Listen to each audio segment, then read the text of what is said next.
Are you praying? I'm sorry. I need your help. Well, that's a first. I'm in trouble and I can't do this alone. Amazing. I love it. I love it. I love this. He's still praying. Now that I'm unworthy, Father, I also love your children. Do you honestly think that he will help you after what you just did? You are tainted goods. You're not even worth his effort anymore. Even if he did help you, do you think I will ever leave you alone? Ever? Yeah, Lord, I'm unworthy. There is nothing that I won't do to you. I'm unworthy. No temptation, no low that you won't sink to. I know you, Kevin, and you are nothing. Nothing! I am greater than him. I am certainly greater than you!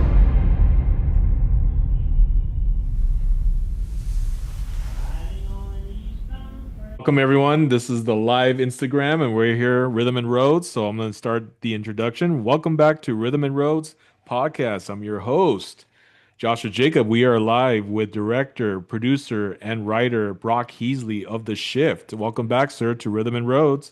Thank you, Joshua. Happy to be here today. Happy to be talking with you again. Yeah, it's such a pleasure to have you back on Rhythm and Roads, and definitely such a big fan of your film, The Shift. Like incredible story. I remember seeing it in the theaters, and I was just blown away, and just wow, how it's your first film that you directed, and feature film, and it was just amazing. So, yeah, Oh, well thank you for done. that. Appreciate that. Yeah. Hey everyone, I'm glad you're here. This is the live Instagram of the interview, so feel free to also ask questions. We'll answer those questions as well. But for those that do not know your story, Brock, we like to get to know your story. So those that do not know the foundation of what got you where you're at as a established film director, we would love to know the journey from the start. So Yeah, so I lost my job like 10 years ago and didn't know what to do and had never considered getting into film. And wow. my wife and I, we made that a matter of prayer at that point. And there was a group in town that had done an independent horror film, and they were kind of looking at me as a writer and as somebody who was a storyteller and wondering if I could come in and help them tell more stories. And I was very skeptical because number one, that meant making no money, and I have Mhm. kids and I have a house and I have a wife, and that's not really a great plan.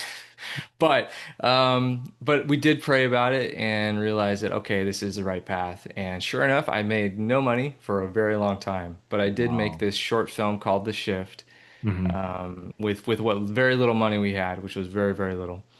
And that short film turned out a little bit better than expected, and it was different, and it was new, and it was exciting. And when the guys over at Angel Studios got a hold of it and they saw it, they said, "Okay, we see some potential here.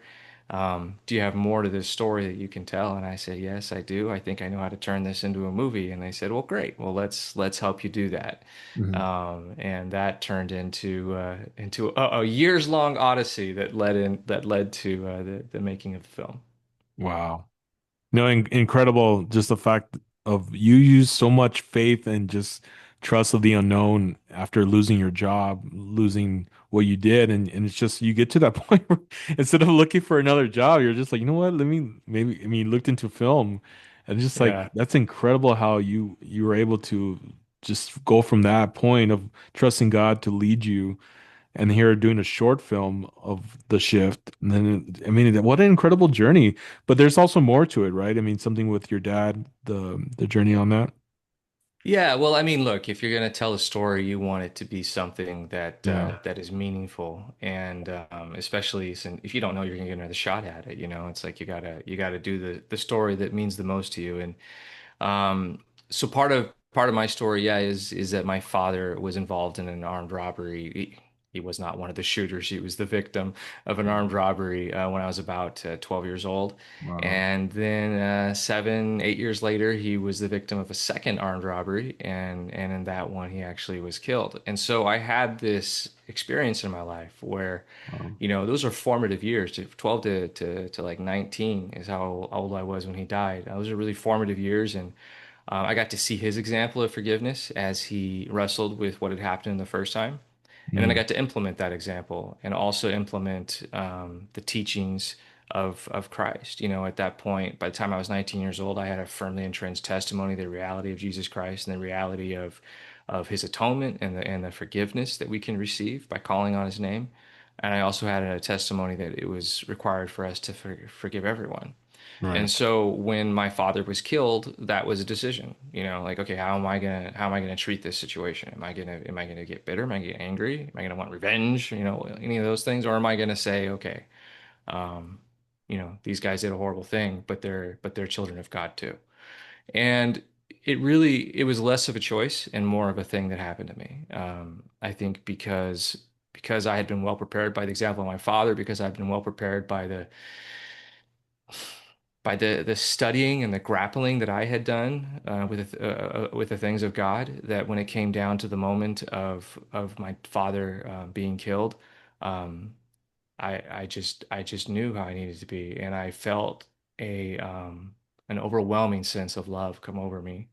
I feel like I got a glimpse in that moment of, you know, what God feels for each of us. I felt that towards the men who had killed my father. And so Wow. from that day onward, I have never, you know, had any ill feelings towards them. And in fact, I have found it much easier to forgive in general in my life. You can forgive that. There's not a whole lot somebody can do to you where you can't, you know, forgive them and move on. Um, and so, you know, that experience is none of that is in the shift. But what is Right. in the shift is this idea that bad things happen to us, shifts happen to us. I didn't choose for my father to die. He didn't choose to be shot, but it's something that happened as an evil that was perpetrated upon my family. And then at that point, we have to decide, okay, how are we gonna be? And what the shift ultimately argues is that on the other side of tragedy, on the other side of these horrible things, can be something even better Hmm. than what we had before. And that seems impossible. And certainly I would love to have my father back, but I can't deny that having lost him, I'm a better person for it. And I achieved a happiness and experienced a light in a way I would not have been able to otherwise. And so that's the great wrestle of, you know, why do bad things happen? What do we do with them?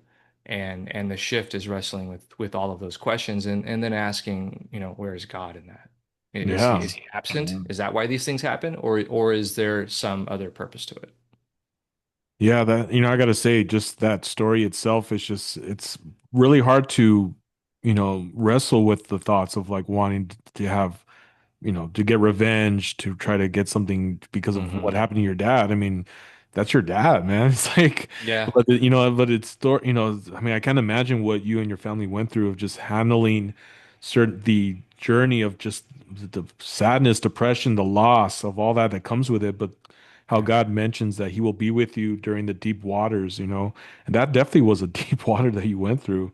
I mean, I lost my mom to cancer 4 years ago, but that was Oh, I'm like so sorry. hard thing on me. But I mean, for the fact of you being young, when you lost your dad, that's like harder, like, and I can imagine even from someone taking a life, it's just, Yeah. and that's why your film really just, it's a blessing to see also just certain decisions, Hmm. will take you to certain, I guess, in the future of what the outcome will be from like they said. So it's really interesting how every decision you make or the best decisions you can make will also have the outcome to your future. Right. Right.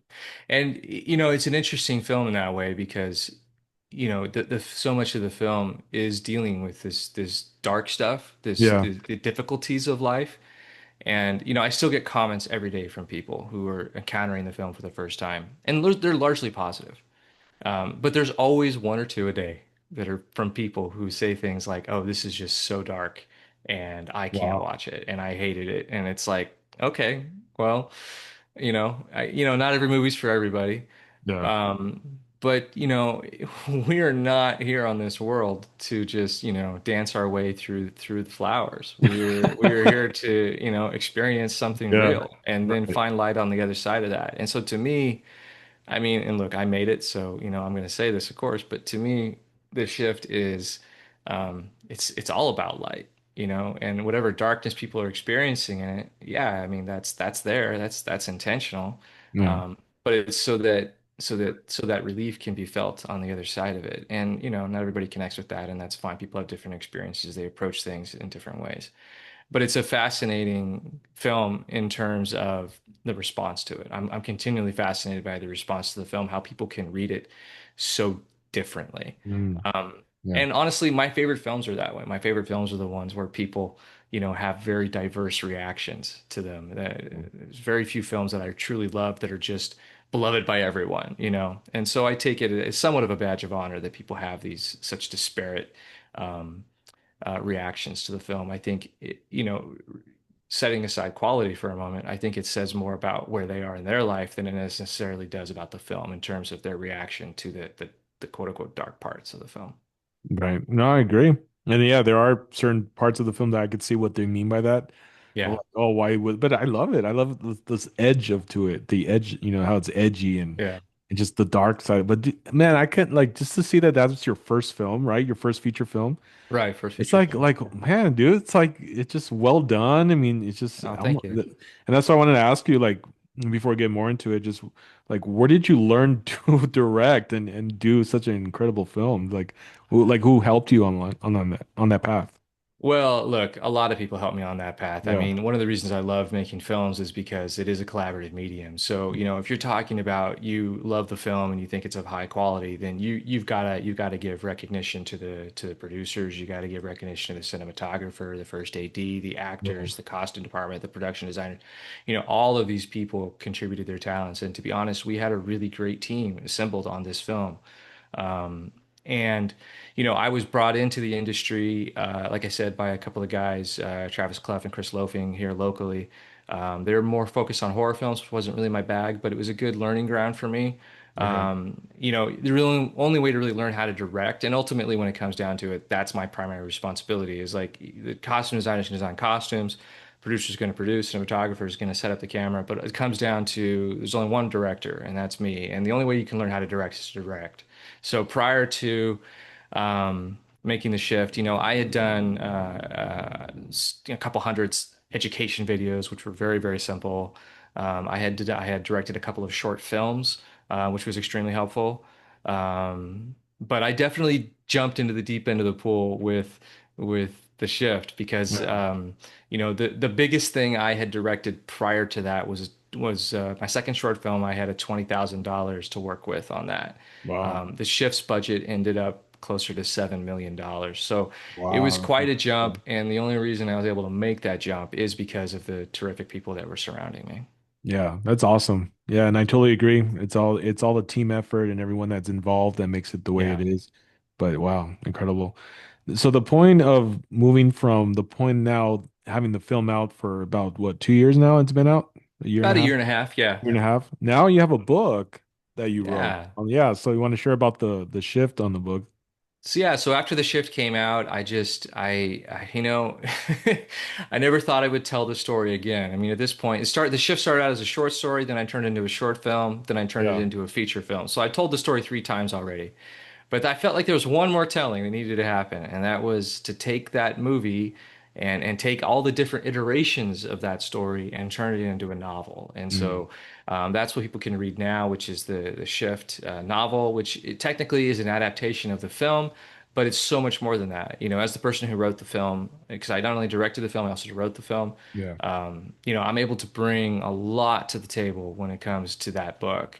And so it's a deepening of the story in a lot of ways. It features things that are not even hinted at in the film, things that are invented, characters and situations that are invented only for the novel, but that would fit right into the world of the Oh, film. I wow. don't think there's Okay. anything where I'm like contradicting what happens in the movie. I'm just kind of expanding on it. One of the biggest examples of that is in the film. Kevin does our protagonist. He jumps in between, alternate realities. He jumps through a few of them. In the book, he jumps through dozens, Wow. and we get to spend time in a really unique one in particular, where he kind of gets to see kind of behind the curtain of how the benefactor, our villain, works, and how he does what he does.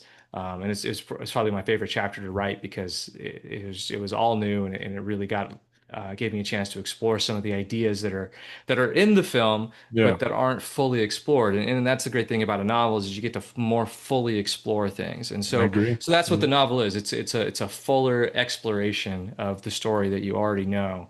It is by no means just a retelling of what you've already Right. seen on the screen. Okay. Yeah, and the book released when it was last year, or was it Oh yeah, earlier? it came out in December of last year, so it's December only last been year. out for about 6 or 7 months. Yeah. And I remember you were also doing the launch as well, where if they bought the book, you signed the book as well if they ordered it directly from you. We did this thing. It was like it was a short like live stream where just for an hour, anybody who bought the book during that Oh hour, I yeah, signed the signed it. book, and then Yeah. yeah, so we did about 30 to 50. I'm not sure. I can't remember how many Wow. books I signed, but it was a lot. We sold them all out, so That's yeah, that awesome, was man. fun. That was fun to do. Good for you. Well, knowing that we're on the subject of you writing some books, you have a new one coming out this year. If you want to go ahead and talk about that. Yeah, that's right. Paper Bag Mask is a book that's coming out September 9th from Okay. 3WS Books. And it's a book that is inspired by a true story. It's inspired by something I actually did in high school where me and my group of friends, we stole some things from a teacher and then we held them for ransom. This What? story, yeah, we did. And it got really crazy. And so I've taken that story Wow. and I've adapted it into a novel form. So it's very much based on that experience, inspired by that experience, but it gets a little crazier. I call it I like to think of it as, the Breakfast Club Oh, okay. by way of like Ocean's 11. So if you could think of Really? like Ocean's 11, Wow. set that in a high school, that's essentially what this story is. But it's a story that like any story, it doesn't have a faith element like The Shift or anything like that, but it does have something to say, and it's one of it might have the most heart of any story I've written. It's definitely the funniest thing I've written. That's cool. It's believe it or not, it's actually a comedy. Which if you watch The Shift, you'd be like, I don't think that guy's funny. I don't think the guy who wrote this movie is a funny guy. Oh, wow. I think you would read Paper Bag Mask and not necessarily know that I wrote it. It's just very, very different. But if you liked kind of like the intricate plotting of the shift and the Yeah. surprises and the twists and the turns, Paper Bag Mask has that in spades. So I think it's a really good read, really, really fun read. It's Wow. intended to be an addictive read. Every chapter ends on a cliffhanger. It's Oh, one of those man. books. Yeah. And you're saying this is a true story? It's inspired by a true Oh, story. So inspired I by would this. say that the version that you'll read in the book is about 40% true. And at the very end Okay. of the book, I actually do give you some information about, okay, this is what happened and this is what didn't happen. Wow. The real story is a fun story to tell at a party. It's not necessarily a novel.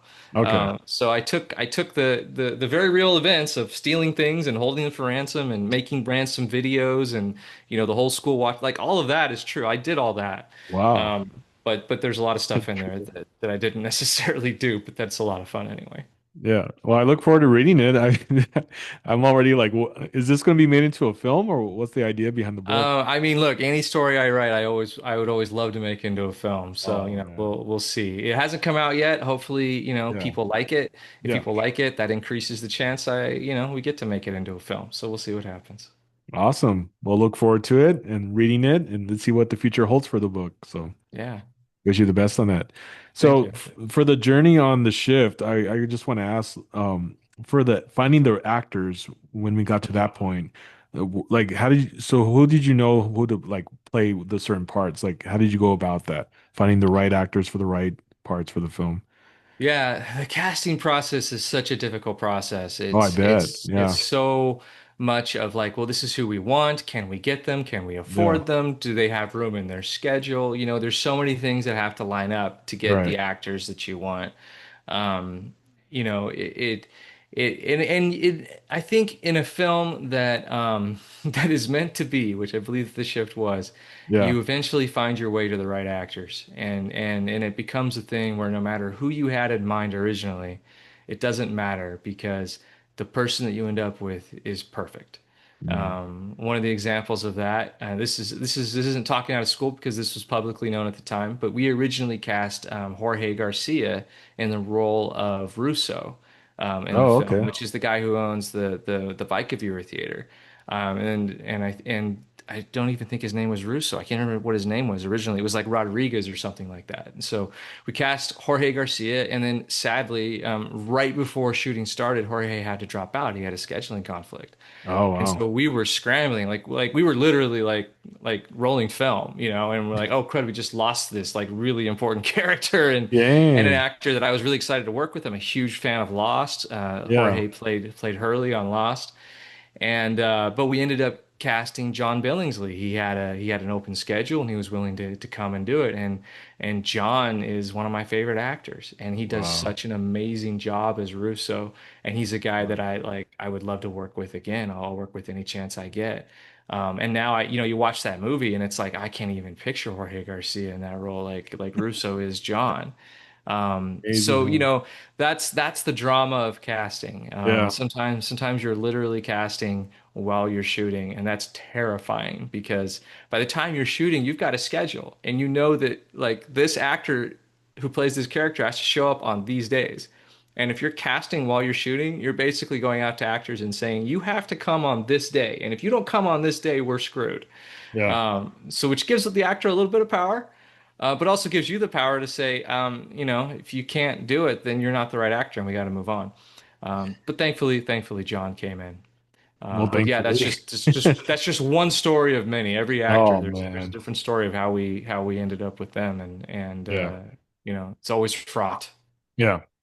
I want to touch base on that is the like Back to the Future, when Michael J. Fox, he was in Mm. the original uh act for the film to play Marty. They had I forgot his the other actor's name, but Yeah, Eric Stoltz. yeah, Eric Stoltz, yeah, and after a Yeah, month in shooting already with Eric, even after a month they've already, invested. They weren't still filling the part for Eric, and it was like this is not the right part for Marty. It's yeah, very yeah, interesting, right? And all of a sudden, of course, it's devastating news that Robert Zemeckis had to tell Eric the news, break the right. news to him. But it's very interesting how when Michael J comes in, it's like, oh man, it's like he Yeah. just, you know what I mean? So it's almost similar, right? Maybe you just, Yeah, I mean, with Eric Stoltz, I mean, they shot for I think was it more than a month three or 4 weeks. Yeah, it was a or was about long. a They month? shot a lot of the movie with Yeah, him they before did. they let him go. Yeah. And it was just a clear case of an actor. Like Eric Stoltz is a fantastic actor. Oh yeah. Yeah. Pulp Fiction, Mask. He was in a show I love called Caprica. Like he's a great actor, Yeah. but he's a very serious actor, and so like he wasn't quite vibing with the tone. I mean, you watch Back to the Future, and it's like you do not want a serious actor. Yeah. Which isn't to say you don't want a great actor. Like Michael J. Fox is a great actor, but he's got a Yeah. comic sensibility, and Eric Yeah. Stoltz just didn't have it. And so you can see, like, it's a classic example of like where casting can make all the difference. And it made such a difference that yeah, they decided to torch 3 to 4 weeks worth of filming, which is not a small thing, not a small price to pay, Hmm. in order to get the right guy in there. And of course, it paid off in spades for them. Yeah, it did. It really did. Yeah. So I'm glad that it worked out for you in your favor as well when he had to back Absolutely. out, he found the right one. Absolutely. Yeah. So, do you have anything right now going on for another film in the works? Yeah, I mean, look, I'm always working on other films. I think the Yeah. one that I've talked about publicly is a film called Glide, which I am hoping to shoot soon. I'm always hoping to shoot soon, so that's not breaking news, but I want to shoot tomorrow. Yeah. But it's a sci-fi action film, Okay. probably a little bit more straightforward than The Shift. But definitely a level up in terms of action, and it also, it does deal with faith a little bit in a different Okay. way. So I'm very interested in that space, the idea that you could do a science fiction film and take faith seriously, or take the Right. principles of faith seriously. Okay. I'm very interested in that. So Glide is I'm hoping it's the next one up, but I got a couple other scripts as well that I've done, and and I don't want to just be the sci-fi guy. The other scripts I've done, and one of them is based on a true story period piece, and the other Mhm. one is more of a comedy romp. So, there's uh there's lots of things I want to do. So I'm always working, even if I'm not actively shooting. I'm a writer, so I'm always writing. That's awesome. Okay. Well, this story or the film Glide that you're going to work on, what's I guess, the plot on it or the story? I mean, the basic idea is that there is a world in which it's much like our world, but it has this technology that's a Okay. little that's different, and the inventor of that technology has been missing for a number of years, and he resurfaces with the intent to put a stop to the misuse of his technology. If that's like the vaguest description that I can give, I'm Wow. not really to give ready to give too many details, Yeah.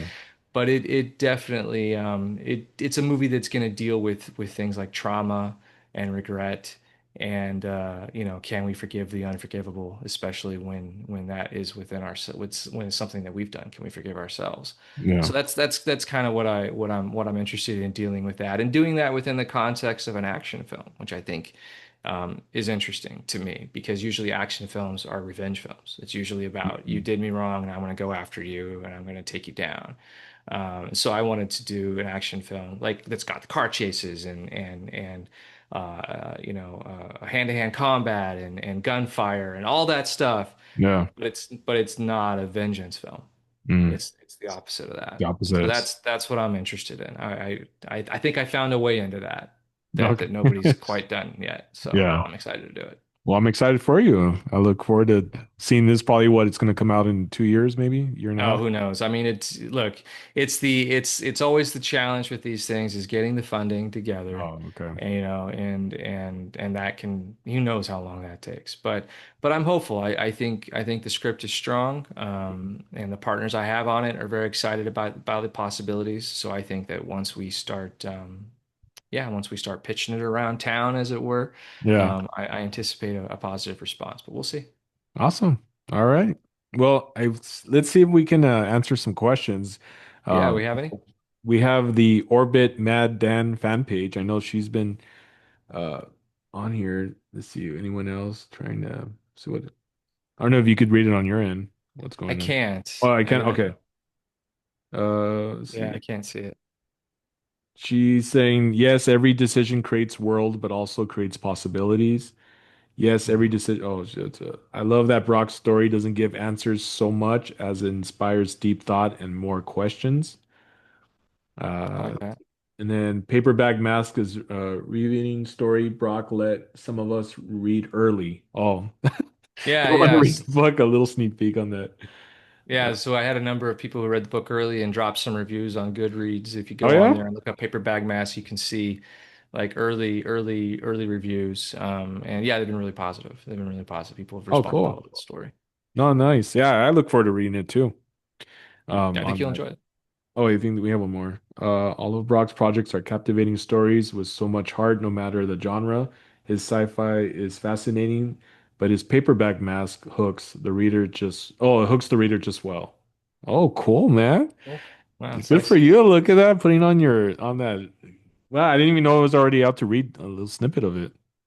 Yeah, yeah, yeah. It was just to kind of generate a little bit of buzz. I just those like kind of like the people that have been following me for a while, I just offered the opportunity to read the whole thing and leave a review. So yeah, you can, if you're skeptical, you Yeah. can go on to Goodreads right now. I think there's like 40 reviews up Okay. already, and it doesn't even come out for a couple months yet, but you can read all about it. Yeah. All right. Don't take my word Uh, for it. Just check out the reviews. yeah, just check it out. The Orbit Mad Dan fan page. Let me see. I wonder if, do you have any questions for Brock Heasley? Because I know she just posted comments on it. Let's see. I know we have Adrian. Hey, Adrian, thanks for joining. Um, we also have Diane, and we have Calm, we have Jorge. Wow, we have quite a bit. A few people already joined. Thank you for joining, everyone. Yeah. All right, no questions yet. Well, All right. I do want to ask for those that are in filmmaking or wanting to pursue it, like students or Mhm. those starting, what advice can you give to those that are wanting to start? I mean, I know they always say sometimes it's, grab a camera, just shoot, Yeah. or, just, um, but I mean, yeah, for those that are really like, I have an idea. I don't have the most expensive equipment to do this, but I mean, I Right. don't know what people are going to think. about my story. I don't know what their comments are going to be like. I mean, what advice can you give for those that just want to start? I would say, gosh, it's so hard to give advice because everybody's path into this is different, and certainly like mine cannot be duplicated. I don't know Mm, anybody's path that can be duplicated. But I will say that I think the two most important things to keep in mind are you're going to fail and you're going to mm, fail hard. mm, Um, and because everybody does, because this is really hard to do, and failing fast and learning from that failure, yeah. is the most valuable thing you can do starting out. So don't think you're going to make a masterpiece straight off, but do make something. And the reason you do that is because you've got to fail. You've got to learn those lessons. You got to figure Yeah. out, what you're doing wrong. And then the second thing I would say is, as much as you possibly can, find a tribe, find people who want to make things too, Yeah, I and agree. go out and do it with them. Because, if you're deciding that you want to make movies, you're also deciding that you want to work with other people. Like you're deciding to do one of the biggest group projects that you could ever do. And if you were the kid in school and you were like, "Oh, I hated group projects," you know what? Then don't make movies because you're not going to be good at it. Mm. You've gotta embrace the group project of it all, Yeah, and I think that starts before you start rolling camera. yeah, Find people around you who are enthusiastic and who want to just make stuff.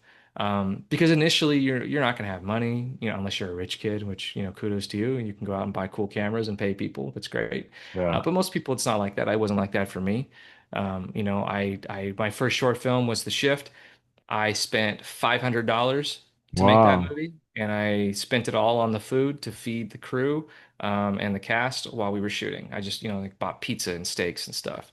And that was it. That was the money I had. And everybody who worked on that film was working as a volunteer because they were just excited to be making it, Yeah, and yeah, they were willing to do that for me, which I will be forever grateful to all of them for that because it couldn't have happened without that. right. So find people like that, and then Yeah. and then yeah, and then make stuff. Great advice. I love it. Thank you, Brock. Yeah. And as me as a filmmaker as well, I get inspired by answers from established directors that just share that. You just get like, yes, like guys, you want to start filming? Let's go. Yeah, I'm yeah, already inspired and ready to go. So I mean, that's the thing too, is this. I've awesome. also heard that it's okay if you fail, but don't consider yourself a failure. You Right, just learn from the experience, you get back up and you grow and you learn. But that's how great films are made. That's how, right. I was watching a documentary of Steven Spielberg the other day on Max, and yeah, he talked a lot about that. He didn't know how certain things were Jaws were going to be made.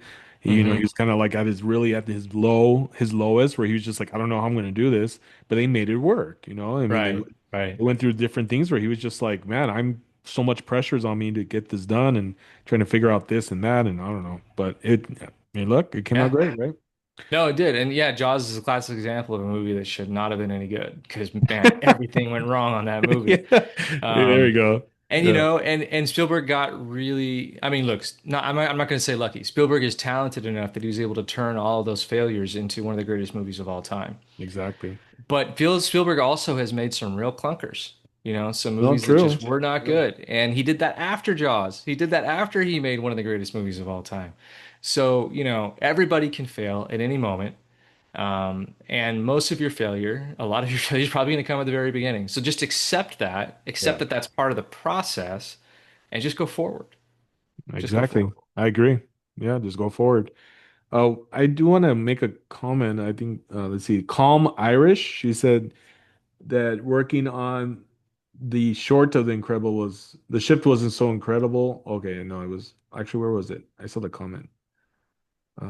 People Um, should hit the little word balloon with the question oh, mark if they want to leave questions. That's a lot easier because then you yeah, can see them. right. They don't get lost. The Calm Irish put the shift short was so much fun. So maybe she was, or maybe he or she was on the set on the short. Just Oh like yeah, or the just shift short was so enjoyed much watching fun. it. One or the other. Book for all generations to enjoy. The composer on Jaws made it, and I think the composers on the shift level it up. The directors on both let them soar. Yeah. I agree. I totally agree. Yeah, no, Matt and Dan.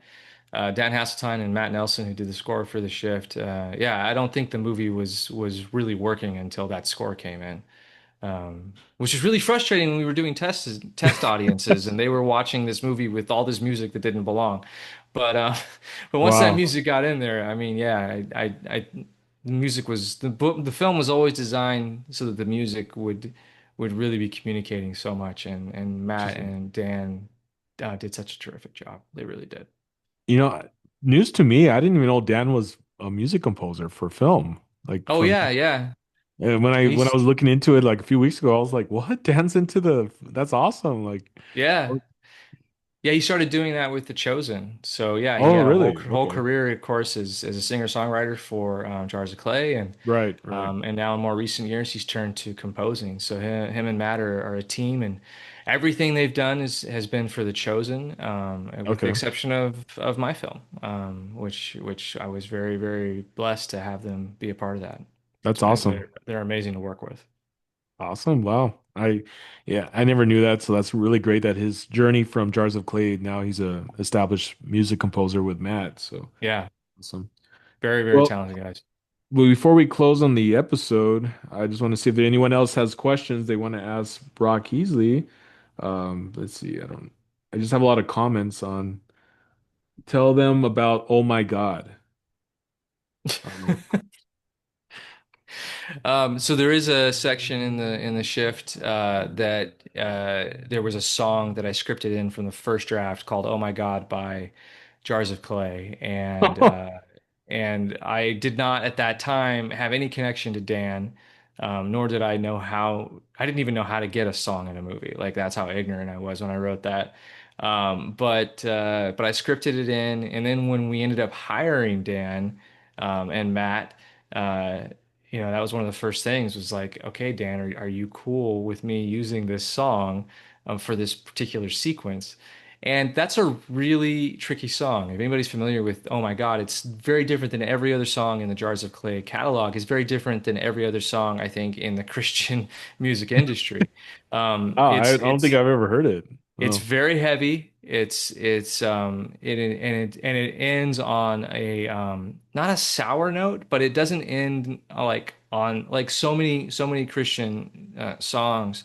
And it's about hope and all of this, and Oh My God is about asking the question of like why Oh My God is about so many things. I hate summing it up because it's about so many different things, but to me it's about the hopelessness that we feel here in this world with all of the mhm. things that are combined against us, and how every single one of us has reason to cry out to God.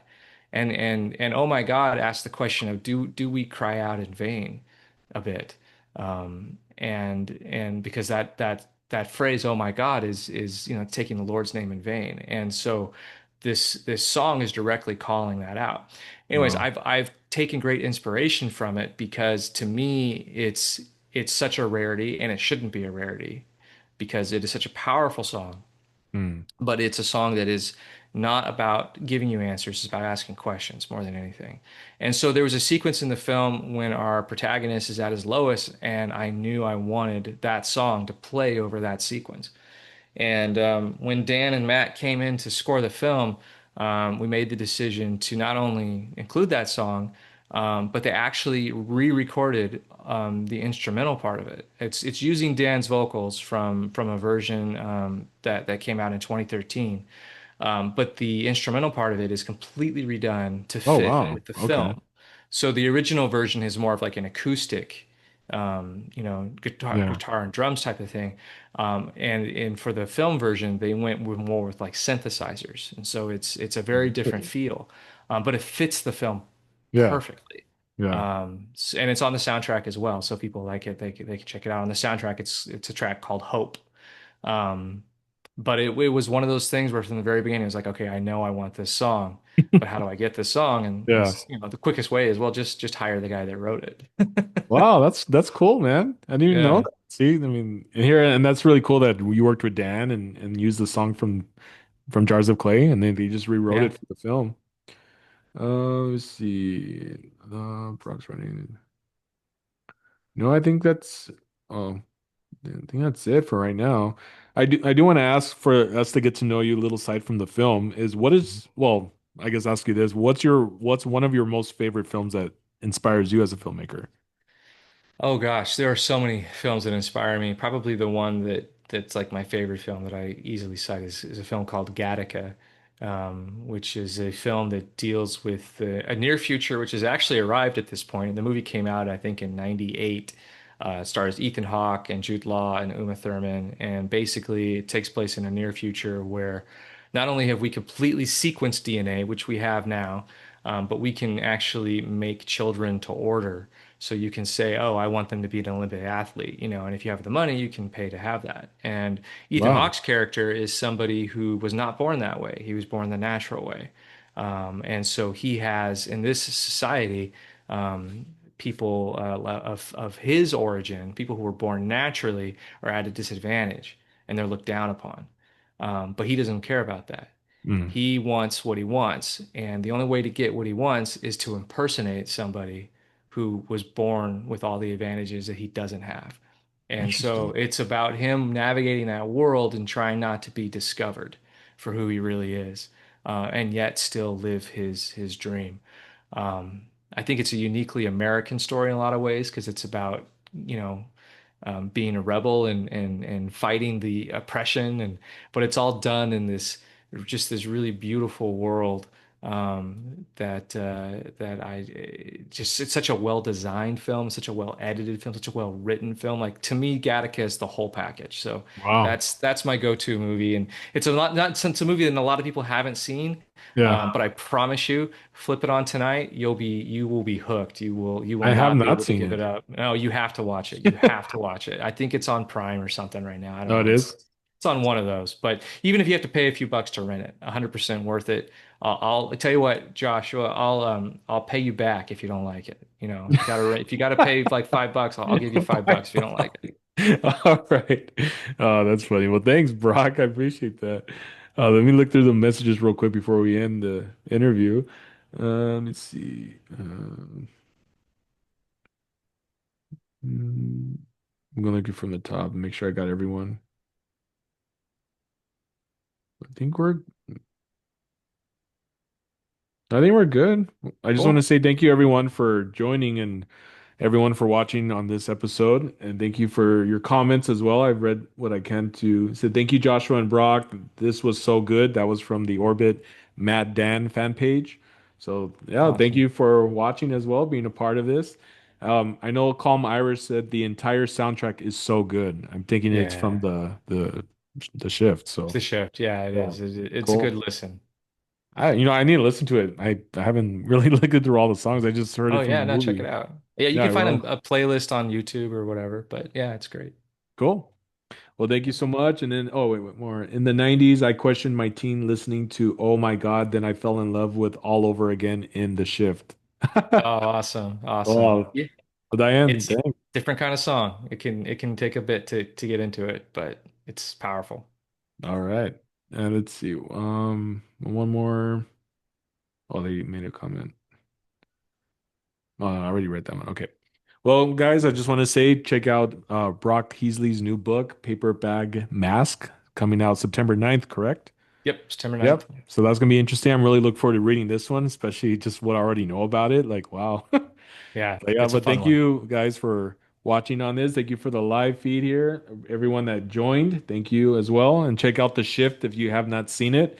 I remember seeing it last year. I think it was a year and a half ago in the theaters when it came out in December of 23. Yep, And I was really just inspired by it. I really loved it. I thought it was just incredible. I was like, oh my God, I can't believe I had the such privilege to bring on the director to interview after seeing this film. So it's just awesome. So, all right. Well, Brock, I cool. really want to I appreciate your time coming on Rhythm and Roads. It's been such an incredible just journey, just hearing your story, just from where it went to where you're at now. It's God's favor. God was really just Absolutely. leading you, directing you and your family, and blessing you, opening the doors, even through the struggle of losing your job, losing your father. I mean, just devastating, but here, God when uses that to get you where you need to be in life, Totally. of blessing you. So, Yeah. Well, So much, Joshua. yeah, thank you guys for watching, and thank you. We'll catch you on the next episode.